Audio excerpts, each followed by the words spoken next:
reintroduced to insects and how insects can be used in crimes and act as evidence. And this is particularly when you're trying to work out a timescale. If you want to find out how long somebody has been dead for and there are insects on the body, you can use those insects to establish the time since death. So in my second and third year, I was obsessed with that. And it sounds very morbid, but just to see how insects were taking this really awful, horrible habitat and they were creating new life from it. So, that's their thing. That's what they do. They turn some decaying organic matter into new life. They are nature's recycling team. They're helping break it down and reuse all that nutrients and energy. But we have species that arrive in the UK every year that people don't realise are also making an incredible journey. So you have things like the painted ladies, the red admirals, and they are migrating all the way from us. So I'm up in Scotland, so they're moving from Scotland all the way down to Northern Africa, which is an incredible distance. Unbelievable. Marmalade hoverfly, which is this lovely tiny hoverfly that gets its nickname because it's got these lines along its abdomen of black, orange, and yellow, and it kind of looks like cups of marmalade. If you use your imagination.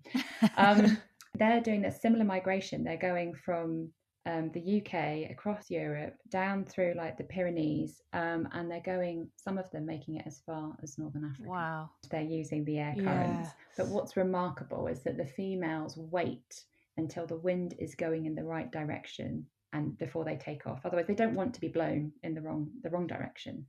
Mm-hmm. So they're using a lot of cues from their environment to know how to do this at the right time. You're either going to overwinter and find somewhere nice and warm and snuggly under a rotting log, nice blanket of moss or something, or maybe if you're a butterfly, of the few ones that do stick around, you might go and find somebody's shed or a nice loose bit of bark on an old tree or something. And then you're just going to survive and you're going to hunker down and wait till it gets warmer. The other thing you might do is you might be an insect that's got some funky blood and you might be freeze tolerant. So you might have a bit of antifreeze in your blood and therefore you can still stay active and you can go out and move around and still look for food and things. It's not as common, but there are some insects in the UK that do that. One example of this would be snow fleas. We get these in the UK. They're actually tiny scorpion flies, and you can find them literally walking across snow, hence the name. In America, these are actually springtails. So you could be overwintering, you could have antifreeze in your blood, or you just move. You go find somewhere else that's still warm and that's still got food for you. So that's what these migratory insects are doing. They're choosing to move, choosing to find somewhere where they can still remain active and feed. So that's why they're moving south and they're going to those warmer places.